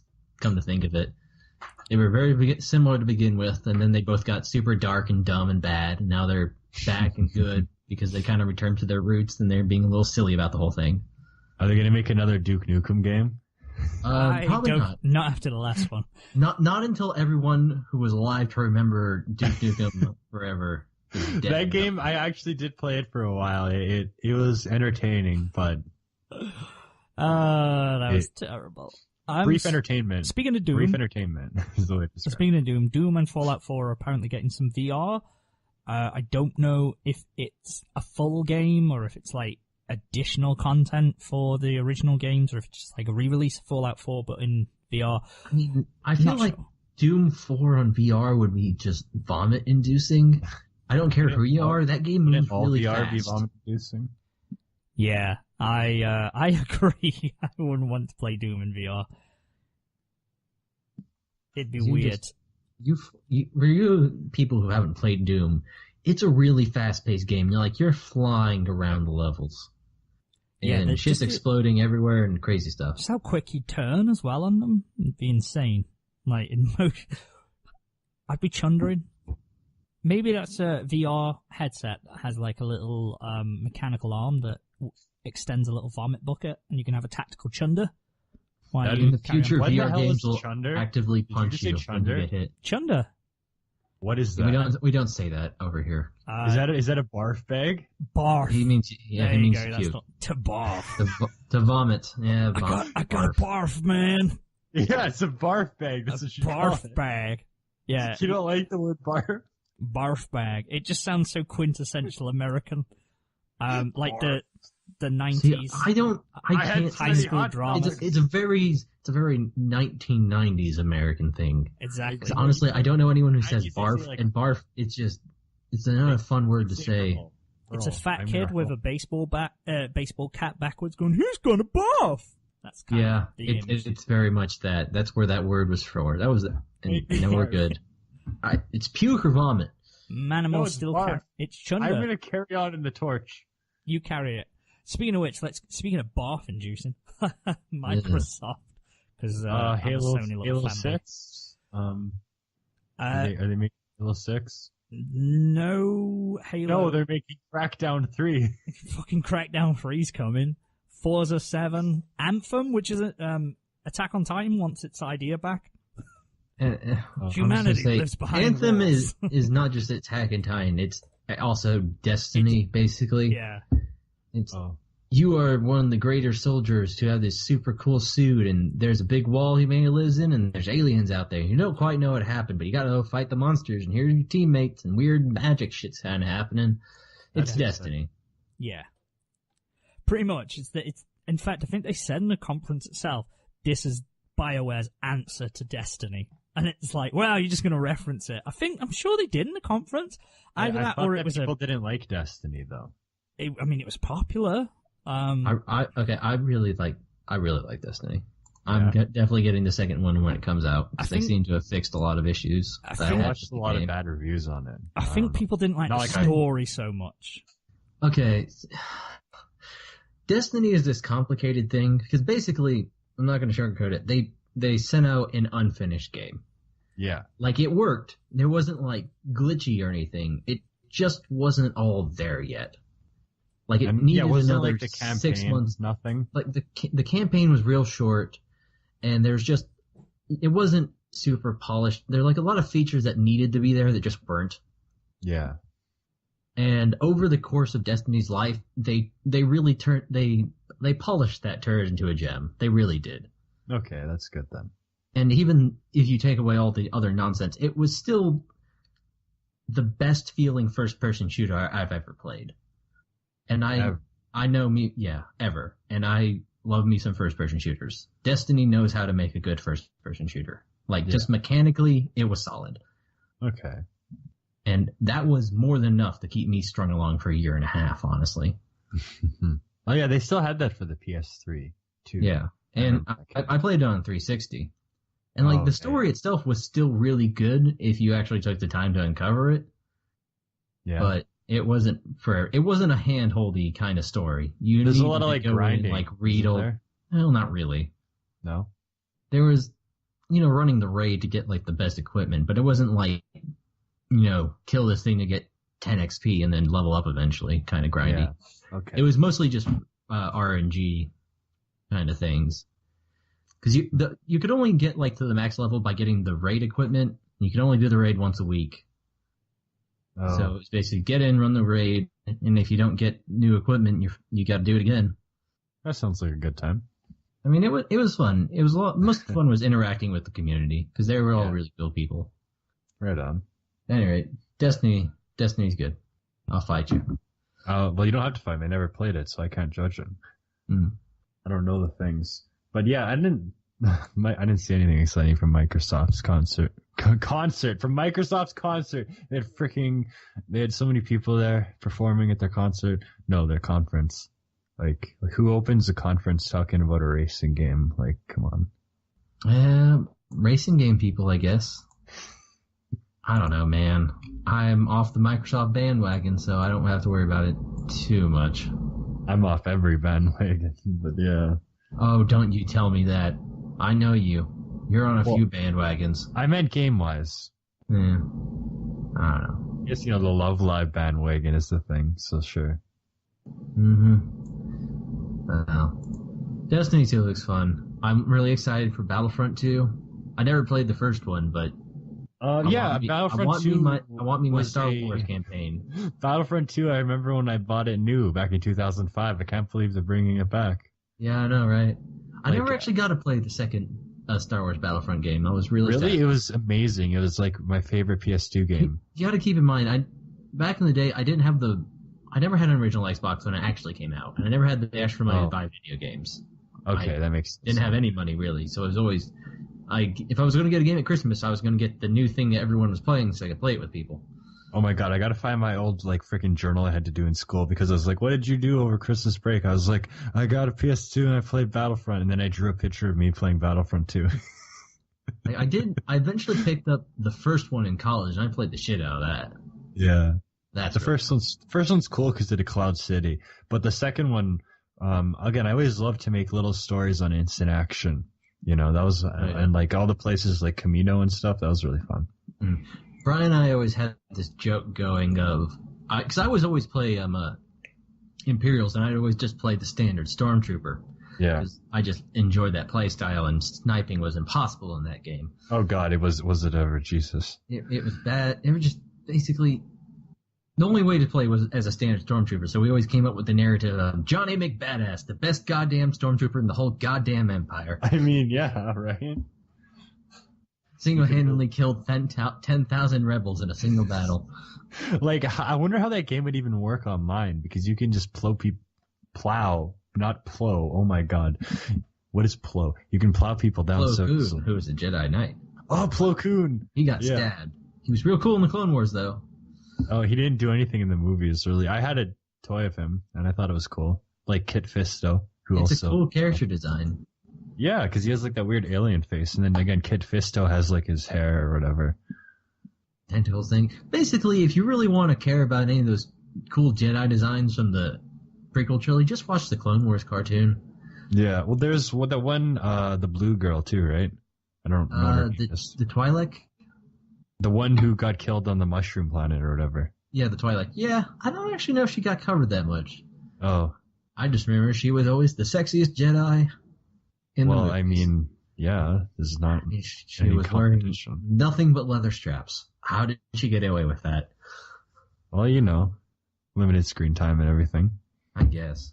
But yeah, who else was, like, there was like the Horn, the other kind of like brownish guy. The other, not a Thorian, Iridonian. Iridonian. Same thing, or not? Yeah, Iridonian / Zabrak, I guess. Zabrak. Because Zabraks are from Iridonia, so you could also call them Iridonian, but there's Zabraks on lots of different planets, so only the ones from Iridonia are Iridonian. Oh, back in Iridonia. Darth Maul wasn't from Iridonia. He was from the Night Sister planet. That's why he has cool tattoos. Oh, by the way, speaking of Darth Maul, they have the one-off now, and it's like the most edgy Star Wars comic I've read. He's opening it like, I'm suppressing my pain. I take control of my pain and my anger. It's like, oh my god, is this his character, really? Yeah. Are we talking Star Wars? We are talking Star Wars. Though, to get back to it, in Battlefront 2, Darth Maul looks real cool. Yeah. God, those lighting effects. The Frostbite engine is amazing for lighting effects. They have the Force Awakens characters in there too, right? Yeah. Yes, they do. I think I saw Rey. Yeah, in the gameplay footage we've all probably been watching a bit of, they have Rey and like Darth Maul fighting each other with lightsabers. It's pretty good. That was interesting. That was the highlight of that. Wait, so they combined eras? They didn't? Well, actually, no, they did, because I think it was because it's just like, since it's just like a multiplayer game. Battle. You can do whatever, so you can have your crazy matchups. Because, like, I remember all the people I watched, they were always playing droids, right? Yeah. And their options, like, you could get, like, enough battle points by just getting kills and doing good or whatever. So, like, if you got 500, you could be, like, a Vulture droid ship, and you got a bit more, you could be, like, a super battle droid or a tank or whatever. But if you got 5,000, you could either be Darth Maul or Boba Fett. And everyone I watched, it was always like the end of the game. They finally got enough points, and they're sitting in like the loading queues when you're picking your character class, and they're just like hammering the Darth Maul button because you can only have one Darth Maul at a time, and they're just like, Darth Maul, die so I can be Darth Maul. Well, yeah, I mean, Boba Fett was terrible in the original Battlefront 2. He just had a gun and just did nothing. You want the lightsaber? Yeah, I mean, if you're gonna play as a cat, you play as a clone trooper or a stormtrooper, and you have a gun anyway. So, like, yeah, Boba Fett had a jetpack and a flamethrower, but you want the lightsaber. That's the difference. Yeah. Yeah. The criticism I'll say with the EA press conference when they did the 30 minutes of Star Wars, they gave everyone what they wanted, but they did like a 15-20 minute long let's play, I guess, like just a full playthrough where they had a team versus team. But then they had that weird sort of esports style commentary that. Oh, did they have like a sports announcer? They had a team. He's coming up on the field. They had like 3 people, like there's 2 guys and this girl. They were sort of commentating on it, but they grated on me after about 10 minutes. It was like any kind of game commentary is like that. Eh? Well, someone was trying, like one of them was quite analytical, and he was sort of like, what's what advice would you have for people about taking down Darth Maul? Because this Darth Maul was just fucking tearing through everyone. So he's like, and he was asking questions like, can he deflect bullets? Can he, how quickly does he recharge? He was asking questions about the game itself, like, giving us who are watching at home sort of useful information. And I don't know. It was then they're probably all like, hi, it's Darth Maul. It's Darth Maul. Yeah, someone made a Han Solo joke. Too soon! I can't live Force Awakens again, man. He didn't sound like that. I don't know why I gave him the Black Pasta voice. You might as well have sounded like that given the line. Should we do it? We should overdub it? Yeah, sure. Hello, this is a game. This player's doing good. Can they keep it up? Well, you can just do your I do say, and I'll just do the Black Pasta voice. I do say! I said, good lord, Darth Maul got double in a lightsaber. Do you guys say in the UK? Do you go, I do say? No one says I do say. Maybe Boris Johnson. What's like the line? Where did I get that from? Like, what's like, who says I do say? I think it's a stereotype. Were you watching a period piece? Yeah. That's like old-fashioned UK, right? It's old-fashioned, like posh English, I guess. Like, I do say, jolly good chap. I mean, like Southern gentleman. I do say. I guess that'd be I do declare. I do declare. Yeah, that's kind of. I do not know what kind of voice you just did, but it doesn't correspond to anything on this planet. I do. Well, I do declare. I do declare, old gentleman. That's my Southern lady of the night, Southern prostitute. Good Please job. stop. Called Nancy. See what I don't know. Digressing a bit. You could be my Nancy. But the only person don't give me heroin, please. I won't. The only person alive who may talk like that is probably Boris Johnson. Because that's kind of his verbiage. His verbiage. His verbiage. Nothing like that verbiage. I think he said because like he was like sort of arguing with a Labour MP, and he like sort of squared up to him and said, "Come on, old boy," like he called him that. Boy. Oh, come on, old boy. And his old like lad. His analysis of like Theresa May and this meeting, the 1922 meeting today, he said she had a stonking day apparently on Twitter. Stonking day. He's the foreign. Oh god. That's. Let me see if I can find him. Good old Boris Johnson. Good old Boris Johnson. Good old Gary Johnson. Not as good as Gary Johnson. He's almost as good as Gary Johnson. Gary Johnson's building that idol team. Here we go. Stonking performance by the PM at 1922. One team going forward for the UK. Yeah. Wow. That's exciting. Very exciting. To digress a little bit, I am real disappointed EA didn't talk about the Amy Hennig Star Wars game they're making. At least they're making another game? The what? Amy Hennig, she was the director for the Uncharted series. And they're making a Star Wars game. Are they going to make 1313 again? It's supposed to be, quote-unquote, along the same lines as 1313, though I think that might be more thematically along the same lines. That was like the ultimate disappointment when they canceled that game. I know, it was done, basically, too. Just release it. That would have been really cool. But yeah, I mean, basically, it's good. Everyone's hoping, it's just going to be an Uncharted game, but Star Wars, which would be fantastic. Oh wait, yeah, no, it was at E3 last year, wasn't it? It was. They had a big trailer, like here's all the kind of Star Wars ideas we got going around, and then we get one of them this year. Yeah, I remember that. I forgot about it until you just said, but I vaguely remember the announcement. Speaking of EA, did you like NFL, NBA, and FIFA announcements? That's exciting. I totally care about sports games. I mean, obviously I'll buy FIFA because I always buy FIFA and play FIFA. I mean, those games are fun if you play with somebody else on a couch, but they're not fun. They're putting story modes into them. Like, really? Yeah, it's weird. Although, since sports games are sports games, that's a pretty dry topic. Did you guys see anything for A Way Out? No. Yes, that's the other one I was going to say. It's a couch co-op game, basically made for couch co-op. You can play it online, but it's made for couch co-op. Yeah, split screen, where traditional. you play as two people, and you're basically, the idea is you have to break out of prison and then go do your own sort of objectives, like run away from the cops and rob banks and shit like that. It looks really good. Yeah. And it's made by the same company that made a game called Brothers, which was well received. I played Brothers. I really enjoyed that one. So this is like the natural extrapolation of that. Same concept, but obviously flesh it out with a full story and really bring it to the masses. I think it looks really good, and I'd be very excited to play it. It does. And I like it because it's split screen, but it's not like a 50-50 thing. Yeah. Like the sizes and shapes of your screens will split and change size accordingly to how important it is. So like one character could have like a cutscene going on in his screen, but the other one will still be in control and doing stuff. Yeah. Like sometimes it'll split into like 3 or 4 screens, and since it's all set in the early 70s, it has a lot of those like early 70s movie tropes.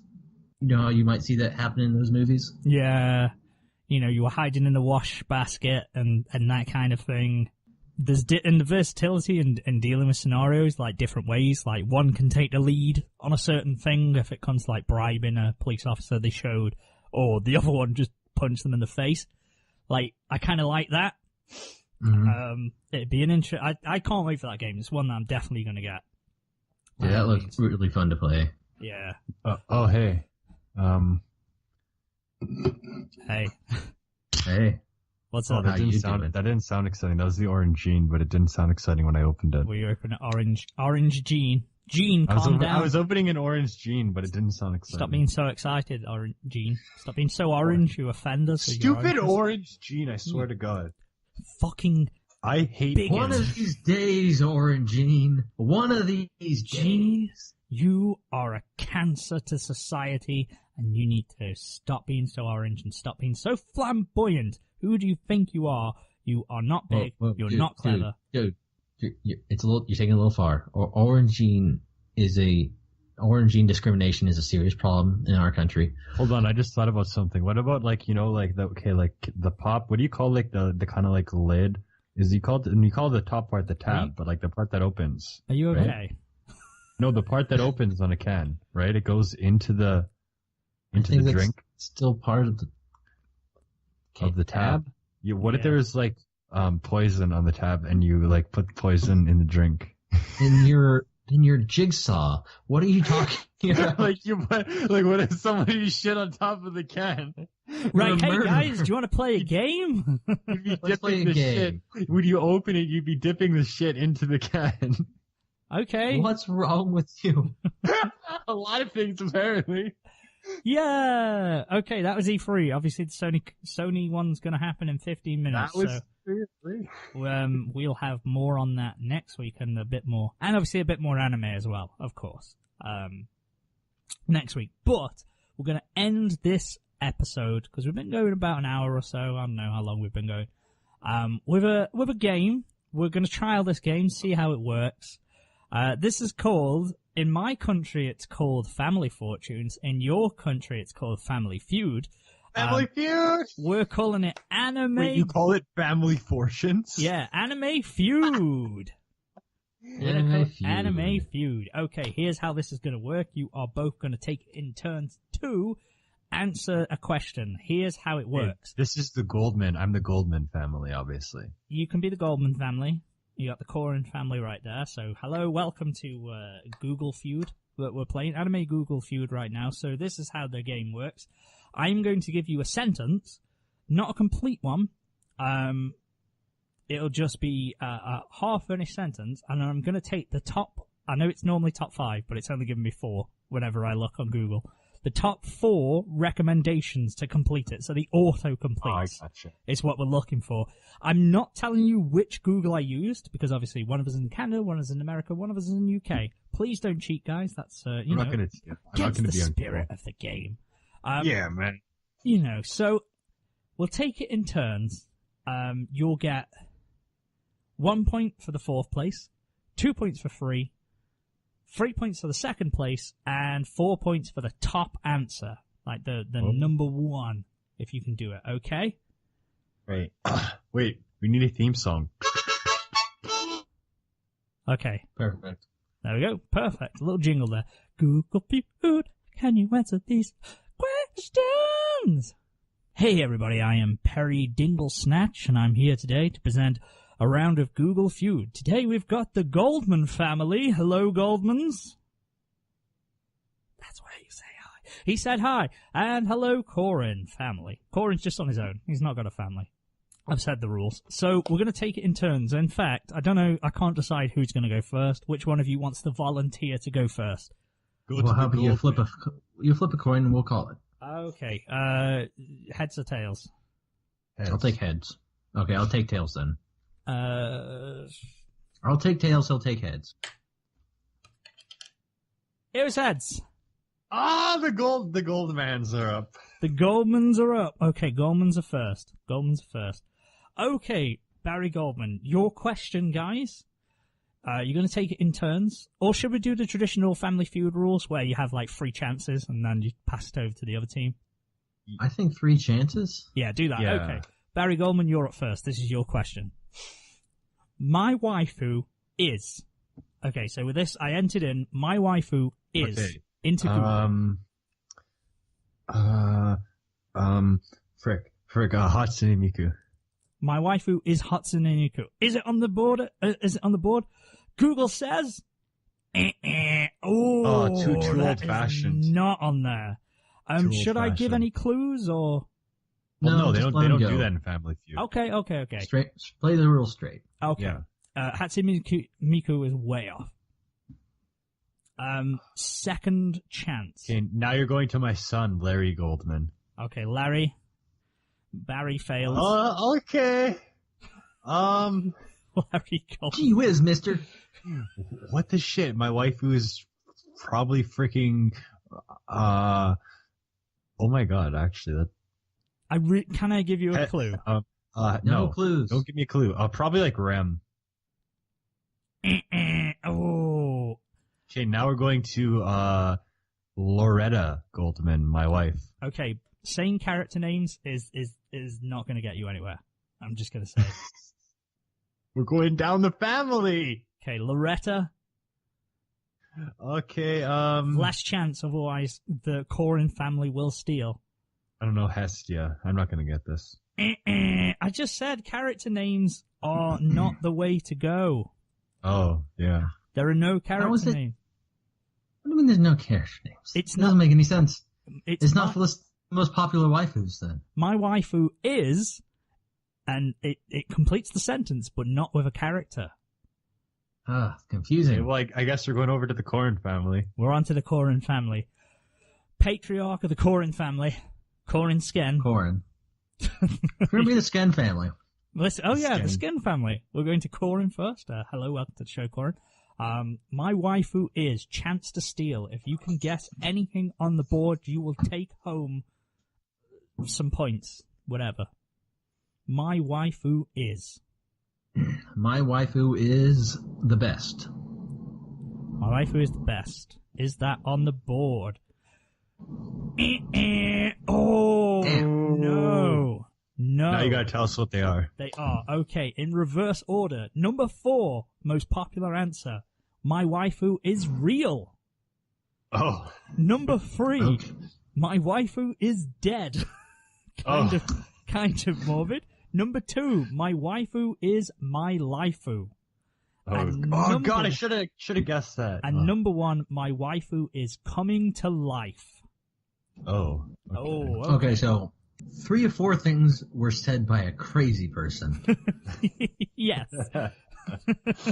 My wife was alive. It's okay. We've got a couple more questions coming now. We've got second question. This is to the Sken family here. See if we can get some points on the board for you guys. So, Coryn Sken. First of all, this one should be a little easier. Sword Art Online is Sword Art Online Crap. is Sword Art Online is crap. Okay, crap. Is it on the board? Yeah, top answer, bad. They'll take it. It's close enough. Bad. Sword Art Online is bad. That is the top answer. Number 4. You got 4 points. Congratulations. Nicely done. 4 points. Top answer. Done. Okay. My Sword Art Online is the next in the Coryn family. Would it be Lauren? Who? I don't know. Oh! You insinuating something, motherfucker? Lauren Sken. Isn't there more of the Coryn family? I didn't even realize. No? Okay. It's just Coryn. Where are you getting more from? Never mind. I mean, okay. I don't know. Fucking, not Lauren. Betsy. Betsy Sken. Betsy Sken. Sword Art Online is... Great. No, unfortunately. Great is not on there. There is not a great on there, unfortunately. Okay. Next, past Betsy, it's to Cornelius. Cornelius. Why not? My grandfather. Grandfather Sken. Fun fact, though, I did discover this last couple weekends. I have an ancestor named Slathiel. Named what? Slathiel, which is the most old-timey name I've ever heard. Slayfield. That is a badass old-fashioned name, I'm not gonna lie. Slathiel. Slayfield. I'm stealing I think that's how it's pronounced. We found like 15 Slathiel pronunciations. I'm totally stealing and that. spellings. For a story. I'm using Slayfield in something. Oh, good old Slayfield Scan. Okay, Sword Art Online is. What are you going for? Sword Art Online. It's definitely crap. It's not great. It was bad. Sword Art on bad. You know. Close enough. It's close enough. I think Sword Art Online is getting another season.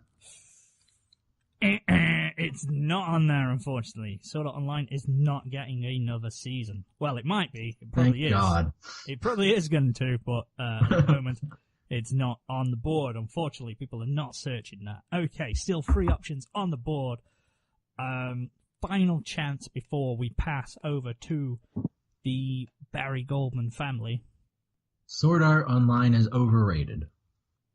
Ding, ding, ding, ding, ding! You got it! That was the 3rd most popular answer. Sword Art Online is overrated. It was the 3rd most popular answer. That's 2 points, so you're on 6 so far. And the Barry Goldman contingent are on 0. Oh my god. You got it. I'm back. He's back. He's back. Barry Goldman came back from the brink of darkness. You have just missed the Coryn Sken family, the Slayfield Sken, scoring with overrated. Okay, but you've got 2 strikes on yours. So I guess you keep going until you get your 3rd strike, don't you? So I guess so. Who's next in the Sken family? Dot. Dot Sket. Dot Sket. She's 5-year-old. Oh, a little Dot. Dot Sword Art Little Online Dot. is. You know, I had a good one, but I forgot what it was. Sword Art Online is...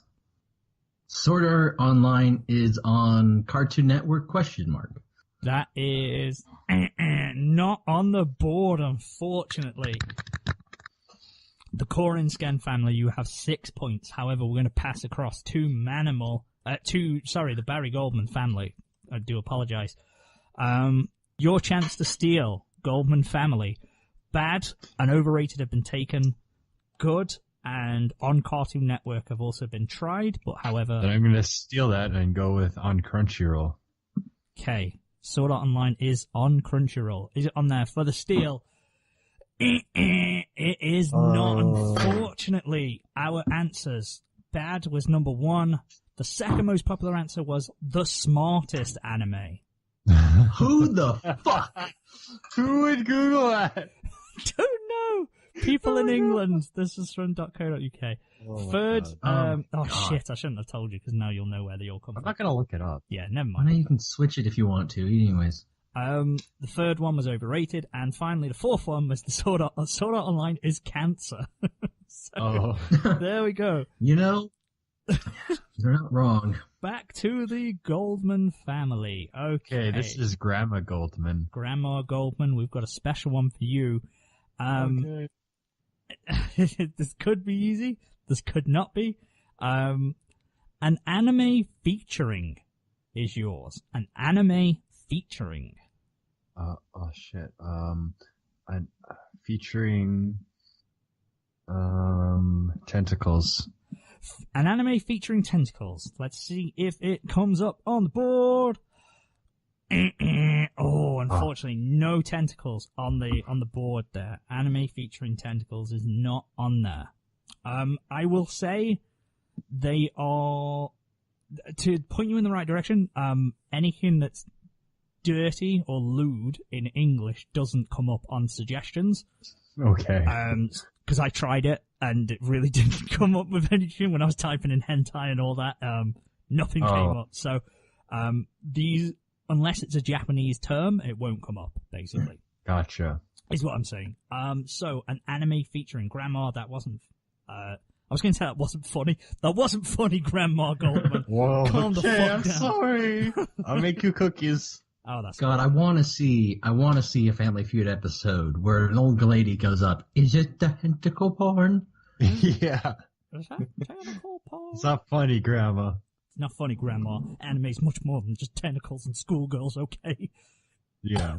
Have you ever seen White Album 2? Oh, I haven't mentioned my album 2 in a few episodes, have I? It's been a while, but you brought it up, not Someone me. has to. An anime featuring. Okay, I think we're back to Barry Goldman, are we? No, we have family friend Robert Nicholas. Robert Nicholas. That doesn't count. Robert is Nicholas. trying to make up the Okay, I'm Robert Nicholas. He's crayon his own sign at the end. Yeah, yes. I'm gonna have to say schoolgirls. An anime featuring schoolgirls. Okay. That's all of them anyway. It is. Is it on there? That is a good shout. An anime featuring schoolgirls. Is it on there? It isn't, unfortunately. Okay, back to. Do you know what? Actually, no. Do you know what? Because I don't think we're going to get one otherwise. Third most popular answer, strong female leads. And That doesn't count. I'm going to put it on there. Fuck it. Because I said girls counts. I'm going to be lenient on these ones. That speaks incredibly lenient. Would anyone have said strong female lead? No. Exactly. Maybe. Maybe. We'll never know. Never mind. We'll give you a bly. That's 2 points on the board. It's the third most popular answer. We have had one strike so far. The Goldman family, who have we got next? Now we're back to Barry Goldman. Okay, Barry Goldman. What are we going for? An anime featuring blank. Featuring, he's a critic. No. One featuring, action. An anime featuring action. I can confirm that there is no anime featuring action on the board. None in existence have been made yet. Never. Ever, ever, ever. Okay, you have 2 strikes and 2 points. Final chance. We're back to Larry Goldman, my Larry son. Goldman. Hey, this is Larry Goldman. Okay. Larry Goldman, anime I'm gonna featuring. have to say, Smart Story. Anime featuring Smart Story. There is not an anime featuring Smart Story on there. I'm sorry. I'm sorry to say. The Skens. Okay. Skens with a chance to steal 2 points in the bag so far. Coryn Sken, an anime featuring blank. What do you think is on that board? An anime featuring monsters / yokai? Just to translate. I'm gonna give it you. fourth most popular answer is dragons. They count. If schoolgirls count as strong female lead, dragons counts as monsters. Yes, you got it. Fourth most popular answer. That's a steal. Woo. That's a steal. You have 2 points now. So you have 10 points, I believe. Yeah, you have 10 points, don't you? Okay, and the Goldman family are on 0, fortunately. Would you like? Okay, so that was the fourth most popular answer. They got one, didn't they? What? You stole. No, because you stole them. So now, I you tell us all the other answers. Yeah. An anime featuring I've dragons. never actually watched Fantasy. Was the fourth most popular answer. The third most popular answer was strong female lead. The second most popular answer was magic. And the first most popular answer was an anime featuring gay characters. Oh. If anyone had said I should have yaoi, gone with gay characters. if anyone had shouted yaoi, I would have gone for it. We're sticking with the skens and sticking with the same theme. Manga featuring. Okay, so this is a gay manga characters. featuring. A manga featuring gay characters. I'm not gonna... No, because it's a very specific thing. No, unfortunately, there ain't no... Oh, now you're being specific. Yeah, because, like, you're 10 points ahead, so I'm gonna be a little more meaner. There isn't... Yeah, no, I'm gonna say no on that one, because it's a very particular type of thing, and I guess they're not necessarily gay. So, is what I'm gonna say. All I'm gonna say is no one is gonna get the top answer because I had to Google what the fuck it was, and I really wish I hadn't. Manga, no! And it's kind of shocked me that that's the top result for English Google. I'm wondering what's going on. I think I have an idea. Manga featuring blank. What are you thinking, Coryn? Magical girls. Magical girls. It isn't, unfortunately. No magical girls on there. Nothing close to magical girls. No, there isn't. Don't know why I said that as if there might have been. There isn't anything close to magical girls, unfortunately, on there. We have the final choice before the Goldman family, get a chance to steal. Manga featuring blank. I don't know how I want to phrase this. Okay. Oh no. Trap characters? Traps. Okay. A character who's a trap. Manga featuring traps. Let's see if it's on the board. Ding, ding, ding, ding, ding. Manga featuring traps is the second answer. It's the second most common answer on the board. Traps. Manga featuring traps is the second, according to Google anyway, the second most searched term for manga featuring in the UK. Good lord. Fuck UK. That's 3 points there, Coryn, and you've got other guesses as well. So, you've got traps. Congratulations. Is there anything else? Manga featuring. Has Granny Sken got anything? Oh, I don't have a granny. Oh, sorry. It was Grandpa. It was Grandpa Slathiel. Slathiel Sken.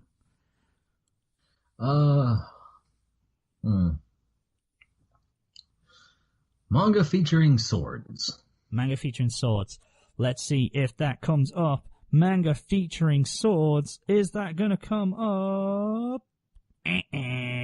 Oh, no manga featuring swords. Although it does come up if you type in something slightly different. By the way. Nah.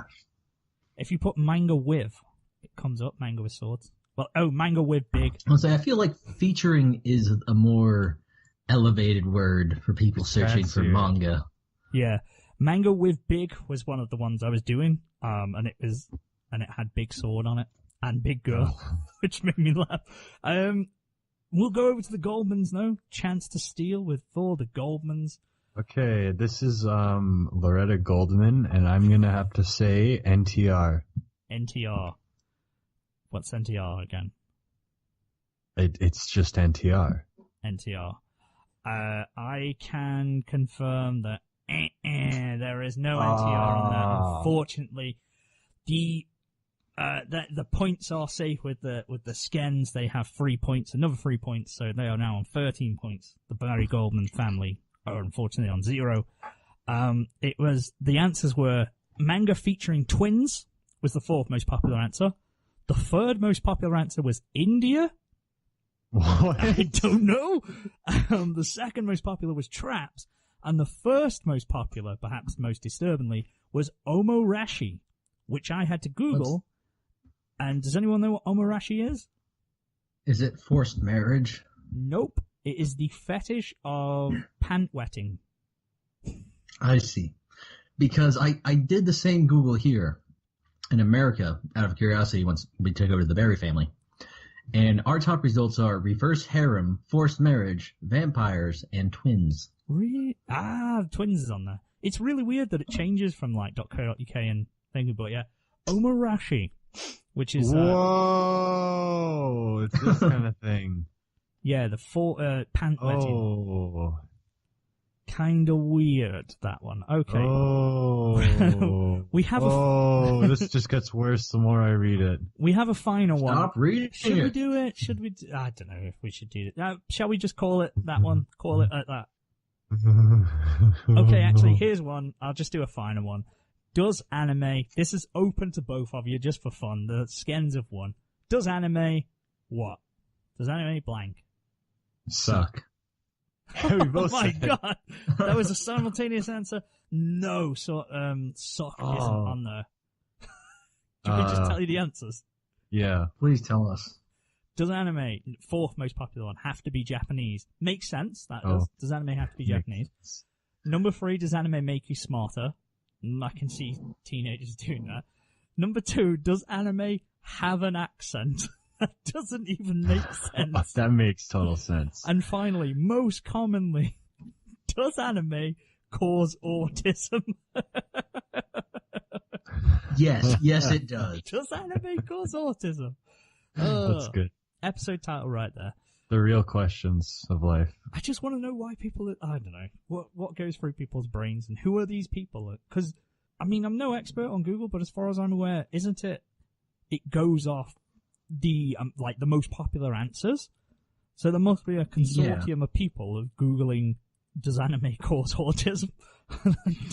The real questions of life. Does it? No. I don't think so. Fidget spinners do. I'm joking. That was a joke. I'm joking. I haven't seen I anyone don't use understand one of how those. people freaked out so much on those. I haven't seen anyone use them in real life yet, so I can't confirm. Just like Pokemon Go, I haven't seen anybody use it, so I can't confirm if it's real or Someone not. bought a fidget spinner to No, work. that's because you didn't go outside last summer. Yeah, and apparently I didn't go outside now because I haven't seen one. Yeah. You haven't, yeah. Like, Someone bought one to I work. don't They're like quite the fun. spinner so much. I really wish I could get one of the cubes. Fidget cubes are awesome. I've got one. I could really stand to use one of those cubes. I'll be honest. I would love something like that. Oh, they're amazing. You can get them off I would Amazon probably for like £6. actually like either one. I of those can't would get mail right now. That's my problem. Okay. Because all my stuff's on hold until I get my new keys. Gotta In get my mailbox. them keys. What, so you can't get any mail because you can't get into your mailbox? activate. Gotta get. I actively keys, can't jingle. get it. Well, I can't get into my mailbox, and I put all my mail on hold in general, so they won't deliver anything to begin with. I didn't even know you could do that. That's insane. Well, because of the way the bylaws here in KCK are, if you have an apartment, you have to go to the post office and request your mail keys, and then they send them in like a month later. Okay. It's really dumb, but Fair enough. I guess it stops you getting post for, like, another person for 3 years, which is what's happened to me, regardless of how many times I've told them this person no longer lives at this property. Still get their mail. But never mind. yeah, I put my old stuff on forwarding, so that should be taken care of. That's good. Hopefully, next episode, you will have your post, and we'll all be sitting here with fidget cubes, and we'll be getting that trending. Also, I still haven't got my Canon socks, so the debate of who will get it first, the couch or my socks, like it's still up there. Oh yeah, I totally I forgot still got about like that. five weeks on the couch. We'll see We'll who see what comes happens. first. We'll see who comes first. I'm still waiting for a call of, hey, we're going to deliver it. When do you want it? And then I'm going to have to hopefully get a day off of work so I can be here in their 24-hour time frame. Oh, that's not good. No, it's not. We'll be here between 6 a.m. to 6 a.m. We'll be heading out. It's just like, we'll be here at some point today. Guess you got to skip work to do it. Hey I don't know guys, if I'm going to call in sick or not. That's the question. guess when episode 94 is going to come out? When? In a 24-hour time scale between this next Wednesday, 6 a.m. to 6 a.m. That's Really? episode 94. Next Wednesday, the 20-something of June. I can't see the calendar from here. But that's jumping ahead because this is 93. 93 is in the books officially. That's the book closing. If anyone didn't hear that sound effect, I'll do it again. That was good. That was There good. we go. The wedding is over. DJ's fucked off Goodbye, now. everyone. We only paid him for a couple hours. He's pissed off. So, everyone's just sort of... All the piss heads have gone. All he did was play freaking polka anyways. No one likes polka. Yeah, he played the Katy Perry album. I don't know why. No one liked it. He played all the bads. He played freaking Bon Appetit. Everyone left the party. Yeah, everyone went outside. All the uncles and cousins started fighting as they do in weddings, and someone got a little too drunk and had an argument with someone. A family secret was revealed. Had to do it. Sherbet kicked off on some... No, he didn't actually. Sherbet and Noisy went off together somewhere, don't know where, to make a secret deal to... They're in Ireland. Former rival podcast, I think that's what it was. But overall, we enjoyed Nair's stag do. Not stag do. What the fuck am I on about? Nair's wedding reception. We enjoyed it. It was beautiful. I'm touched to be a part of it. We were dressed as one man. But before we leave this wedding and this show... We unzip pants. Before we unzip the pants, is there any parting shots from you guys? I'm gonna have to take one to the eyebrow. Okay. So that's, I guess, to the nipple of the best man. No, no, the eyebrow. Okay. No, because we are together the best man. Yeah, we are the best. And that's man. my eyebrow. Yeah. So that's Coryn's eyebrow. You're hitting Coryn's No, you eyebrow. can't call out shots to my eyebrow. Yeah. He's just called a shot on you. That's shots fired in the most literal sense. Coryn, have you got even any though parting shots? we're all in the same suit. Yeah. So is it 3 separate arrows that go into each of our respective eyebrows? No, just we are the best man. So the collective eyebrow up there. The people's eyebrow. Like the Rock. People's eyebrow.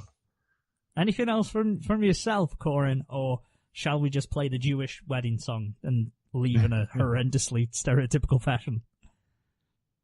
Only if we play a glass smashing sound effect beforehand. It doesn't have to be a sound effect. I'll do it right now. That's the Listen, kind That is very not the golden right song. new album, Golden Style. Bye. Bye. Where did you get that?